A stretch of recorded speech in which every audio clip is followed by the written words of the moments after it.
Qual é o preço real de ser brilhante demais para a época em que se vive? O que acontece quando um homem transforma sua própria vida em obra de arte, mas descobre que o mundo prefere crucificar ao invés de compreender? Oscar Wilde ascendeu como um meteoro, deslumbrando plateias com sua inteligência afiada, e caiu como um mártir estético condenado pela hipocrisia. Sua história é mais do que a biografia de um artista. É um espelho trincado da condição humana, onde vaidade, desejo e moralidade colidem com violência. O que resta de Wilde hoje não é apenas sua escrita, mas a eterna pergunta: até onde você suportaria ser fiel à sua verdade?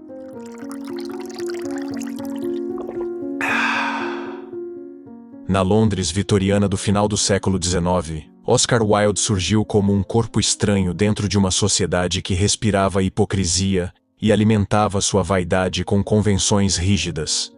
O período era marcado por uma moralidade que se dizia inabalável, mas que escondia vícios e desejos não confessados sob as camadas de formalidade. Wilde, com sua inteligência flamejante e seu estilo extravagante, não se contentou em ser mais um observador discreto. Ele escolheu o risco da provocação. Transformou a própria vida em palco e fez da linguagem um espetáculo, não apenas para entreter, mas para desestabilizar o que havia de falso em torno dele.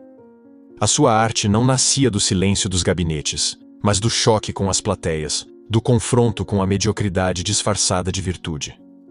Não era apenas o domínio da estética que o tornava singular, mas o modo como ele a erguia em categoria filosófica.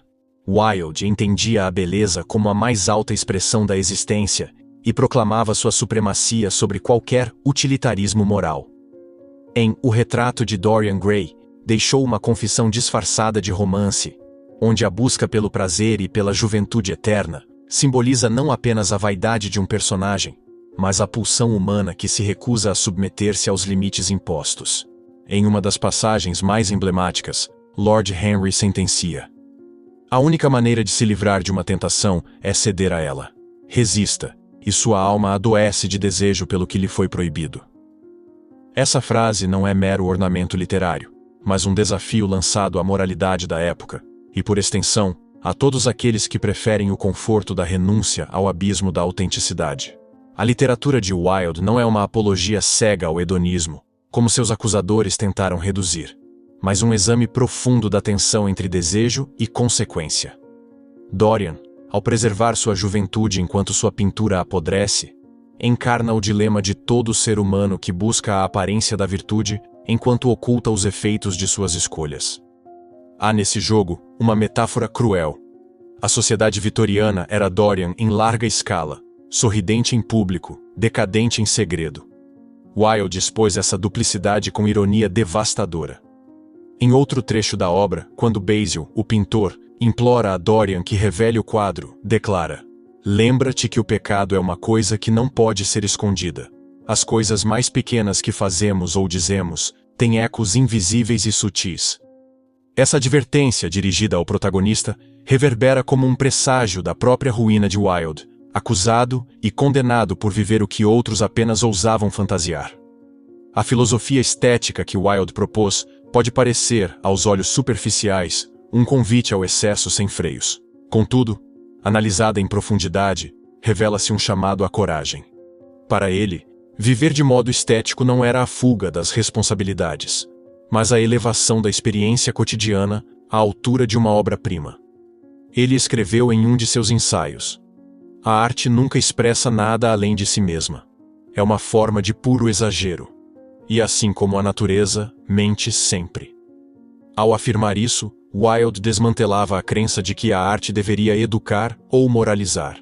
Sua função era intensificar a vida, arrancar o indivíduo da apatia. No fundo, ele nos dizia: o que é falso não é a arte, mas a máscara social que a sufoca. Esse pensamento era herético numa sociedade que valorizava a utilidade acima da beleza. Wilde, ao proclamar que a vida imita a arte muito mais do que a arte imita a vida, não apenas desafiava a estética convencional, mas invertia a lógica da existência. A arte, para ele, não era um reflexo distante da realidade, mas o molde que a realidade tentava alcançar. Tal visão o colocava em rota de colisão com as correntes moralistas que viam no prazer um pecado, e na beleza, uma frivolidade perigosa. O paradoxo de Wilde é que, ao tentar libertar o ser humano das amarras da hipocrisia, acabou sendo esmagado por elas. Sua aparição em salões e universidades não era a de um simples autor, mas a de um profeta estético. Ele falava com ironia e encantava com paradoxos, desmontando certezas com a naturalidade de quem sabe que o riso é uma arma tão poderosa quanto a lógica. Wilde entendia que o discurso não é apenas transmissão de ideias, mas encenação. Por isso, tornou-se ele mesmo uma performance. Suas roupas extravagantes, sua postura altiva, sua língua afiada eram parte da obra tanto quanto suas peças e romances. Ao contrário dos intelectuais que se escondiam atrás da seriedade acadêmica, Wilde transformou a filosofia em espetáculo vivo. Esse é o ponto de partida inevitável para compreender sua ascensão. Não foi apenas a literatura que o lançou à imortalidade, mas a audácia de encarnar suas próprias ideias. Ele não apenas escreveu sobre o prazer, ele o viveu. Não apenas refletiu sobre a estética, ele a corporificou. E, justamente por não separar teoria e existência, Wilde se tornou insuportável para uma sociedade que preferia manter a distância entre o que se diz e o que se faz. Sua genialidade nasceu da recusa em se enquadrar, e sua tragédia começou no instante em que essa recusa encontrou o peso esmagador da moral pública. Havia em Wilde um traço de gladiador que se lançava ao combate das ideias, não com espadas, mas com frases afiadas como lâminas invisíveis. Quando falava ou escrevia, não o fazia de modo asséptico, mas como quem se arrisca a queimar a própria pele para provar que o fogo existe. Ele compreendia que a moral coletiva da sua época era uma muralha feita de papel. Bastava uma fagulha para incendiá-la. Foi exatamente essa fagulha que ele acendeu ao erguer o prazer e a estética a um patamar de grandeza. E não o fez de maneira tímida, mas com a disfarçatez de quem ri enquanto a sociedade o acusa de blasfêmia. Seus aforismos, tão repetidos hoje como se fossem meros adornos, surgiram na verdade como golpes certeiros contra as certezas estabelecidas. A ironia de Wilde não era gratuita. Ela revelava contradições que muitos preferiam ignorar.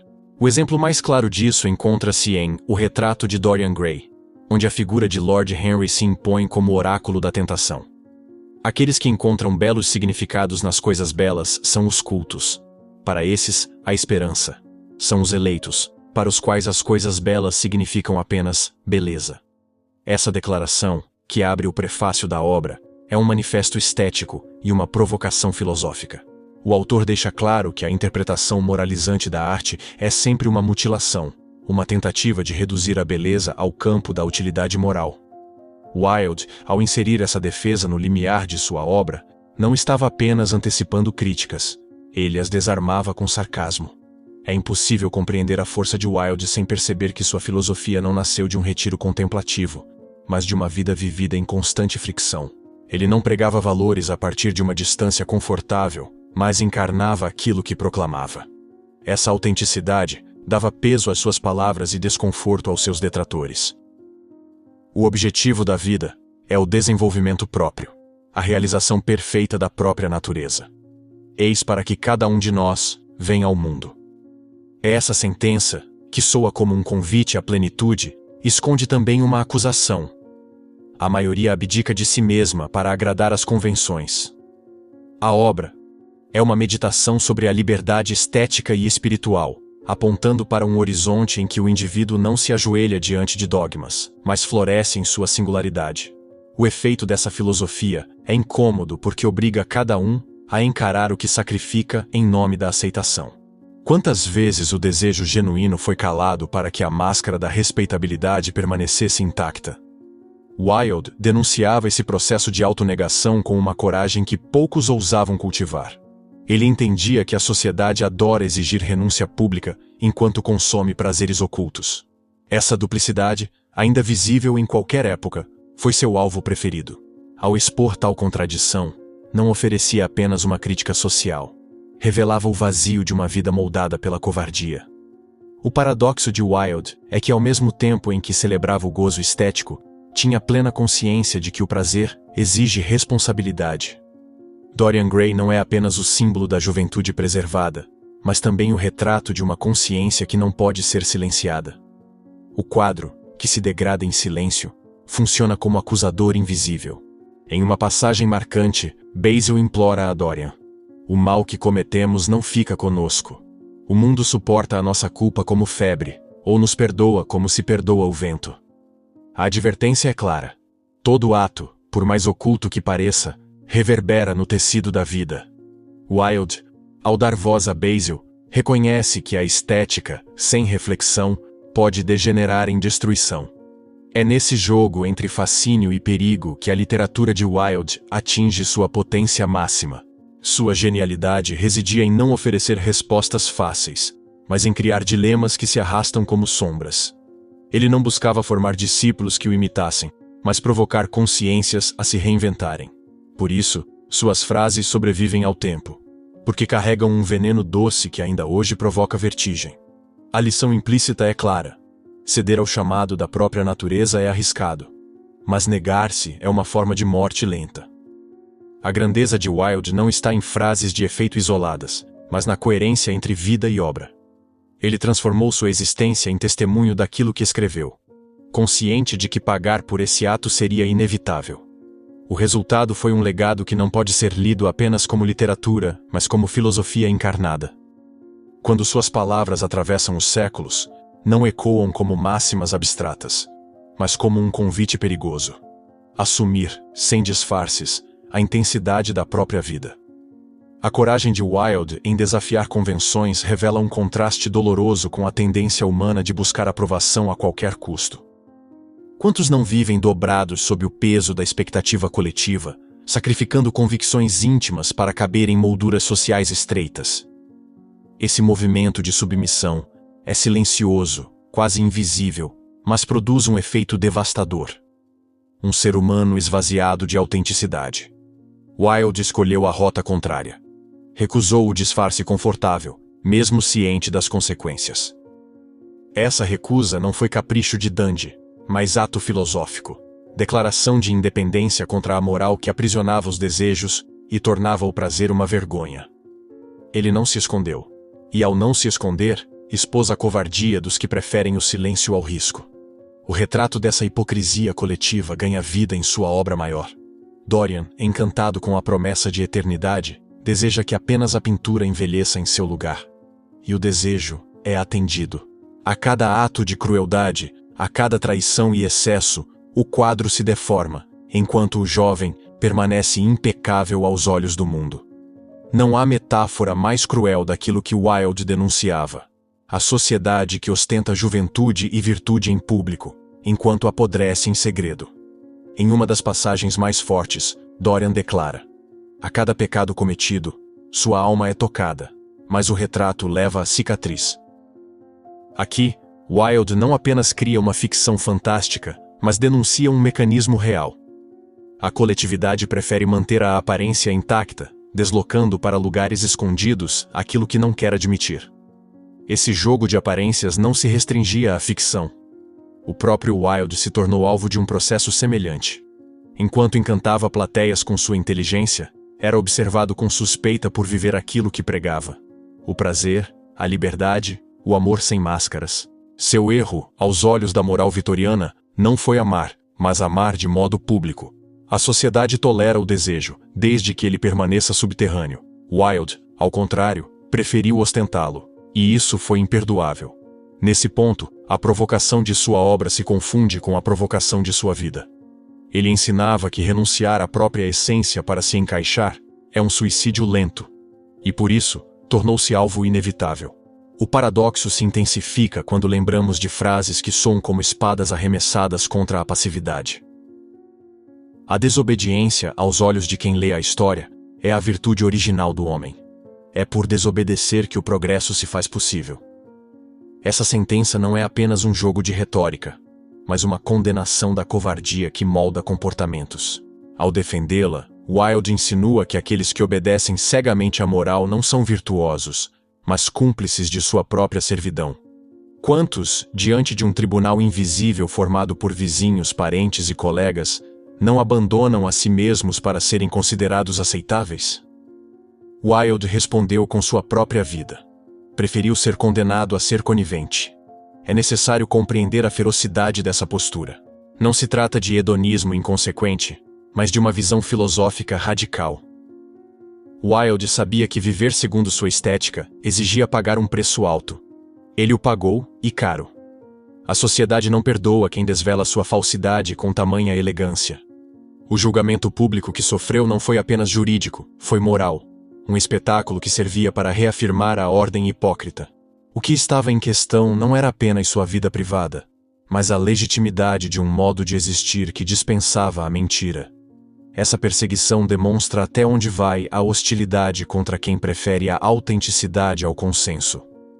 Ao refletir sobre esse embate, fica evidente a atualidade de Wilde. Sua literatura não é uma relíquia do século XIX, mas um convite que atravessa o tempo. Cada vez que um indivíduo abdica de sua voz para seguir o coro, Dorian Gray se repete, belo por fora, deteriorado por dentro. Cada vez que alguém escolhe a segurança da aceitação em detrimento da verdade pessoal, a sociedade ganha um súdito e perde um ser humano livre. Wilde nos mostra que essa renúncia não é neutra. Ela cobra um preço invisível, acumulado em silêncio até a hora em que se torna insuportável. Por isso sua bronca permanece viva. Não se trata de mero moralismo invertido, mas de uma convocação severa. Ter coragem de sustentar a própria vida como obra, e não como farsa. Wilde sabia que seria odiado por isso, mas preferiu a inimizade sincera ao respeito comprado com mentira. A cada frase, a cada personagem, ele nos força a encarar uma questão incômoda. É melhor sofrer pelo excesso de autenticidade, ou definhar na ausência dela? Sua resposta foi clara. A submissão é sempre a pior das mortes. O tribunal que arrastou Oscar Wilde não foi apenas um espaço de julgamento legal, mas um palco cuidadosamente armado para encenar a vitória da moral coletiva contra a ousadia individual. Ali, a sala de audiência tornou-se teatro de horrores sociais, onde não se avaliava apenas a conduta de um homem, mas se punia a ideia de liberdade estética e existencial que ele representava. A cada acusação, o que estava em jogo não era o crime, mas a afronta simbólica que Wilde havia imposto a uma sociedade inteira. Sua queda, portanto, não pode ser lida apenas como desgraça pessoal. Trata-se de uma demonstração de como a coletividade reage quando alguém desvela as suas contradições mais íntimas. O espetáculo da condenação foi, no fundo, a confissão de um sistema que precisava destruir quem o desnudava. Essa atmosfera de perseguição ganha ecos em sua própria literatura, especialmente em O Retrato de Dorian Gray. O quadro escondido no sótão funciona como metáfora do julgamento que não pode ser escapado. Cada marca que surge na tela denuncia o peso dos atos ocultos, como se a obra fosse tribunal silencioso e implacável. Em certo momento, Wilde escreve: era a consciência de Dorian que se tornara visível, e o horror do quadro era apenas reflexo de sua alma. Essa passagem resume a ironia cruel de sua vida.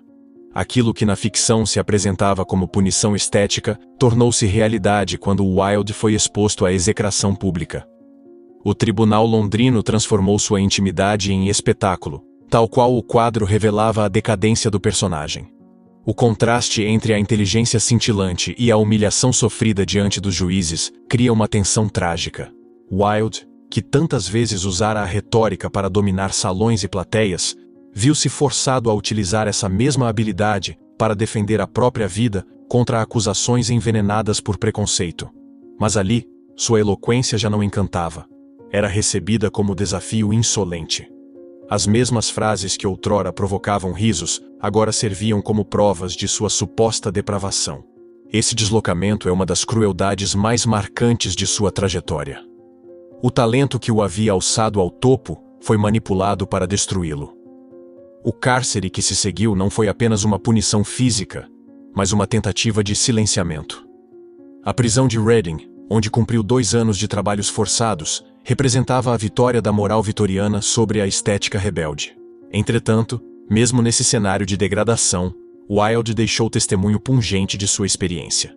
Em De Profundis, escreveu: não há prisão no mundo que não seja cheia de sonhos.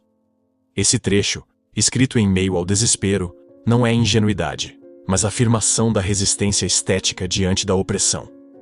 Ao transformar a dor em obra, Wilde provava que, embora o corpo fosse aprisionado, o espírito permanecia indomável. Há também, nesse período sombrio, um deslocamento no tom de sua reflexão. O Wilde, que antes provocava com paradoxos, agora escreve como quem sangra em cada linha. Em outro ponto de De Profundis, confessa: antes de ser condenado, eu me orgulhava demais. Agora, aprendi a humildade. Essa humildade não é submissão, mas a sabedoria adquirida pelo contato com o abismo. Wilde não renegou sua estética, mas compreendeu o preço da escolha. Sua obra, nesse momento, deixa de ser apenas celebração do prazer e se transforma em confissão de que a beleza pode conviver com a dor, e que a autenticidade custa mais caro do que qualquer um imagina. Essa tensão entre brilho e queda produz um suspense que ultrapassa a mera biografia. O que aconteceu com Wilde é, em verdade, um dilema universal. Até onde alguém está disposto a sustentar sua verdade diante da hostilidade de todos? O cárcere físico funcionou como extensão do quadro de Dorian. Cada pedra quebrada, cada humilhação sofrida, cada noite insone era mais uma marca na pintura de sua vida. Mas, assim como o personagem não conseguiu escapar de sua consciência, Wilde também não se livrou do peso de ter desafiado a moralidade de seu tempo. Por isso, sua história permanece como advertência e como convite. Advertência de que a sociedade não hesita em esmagar quem ousa expor suas fissuras, e convite para refletir se a autenticidade vale o risco do exílio e da vergonha. Wilde respondeu com sua vida e com sua obra: vale. Mesmo entre grades, continuou a afirmar, com palavras que ainda ecoam, que a verdadeira derrota não está em ser condenado, mas em renunciar ao próprio ideal. Há algo de paradoxal na herança deixada por Oscar Wilde. A mesma sociedade que o condenou à ruína transformou seu nome em símbolo de liberdade intelectual e coragem estética. A imagem de um homem destruído fisicamente não deve ser confundida com derrota definitiva, porque ao atravessar a vergonha pública e o cárcere, Wilde legou à posteridade um testemunho que escapa ao tempo. Sua vida, mais do que sua pena, foi um manifesto vivo sobre a impossibilidade de apagar a chama de quem se recusa a mentir sobre si mesmo. E é exatamente nesse contraste entre miséria material e grandeza espiritual que sua figura ganha contornos quase míticos, impondo-se como desafio perene à hipocrisia coletiva. Esse testemunho encontra expressão máxima em De Profundis, texto escrito durante os anos de encarceramento. Longe da ironia cintilante que o consagrara, Wilde escreve com gravidade melancólica, mas também com uma lucidez quase cruel. Em determinado trecho confessa: onde há sofrimento, há solo sagrado. A afirmação, marcada por dor, não ecoa resignação, mas sim uma espécie de iluminação forjada pelo contato com a perda.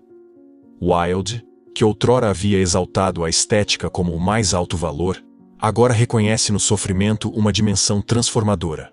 Não há contradição entre esses dois polos, mas continuidade. A dor também é experiência estética quando transfigurada em obra. Ele mostra que a beleza não se limita ao prazer. Também floresce no ato de converter a queda em palavra eterna. Esse deslocamento não apaga sua convicção sobre a supremacia da arte. Pelo contrário, a confirma em outro registro.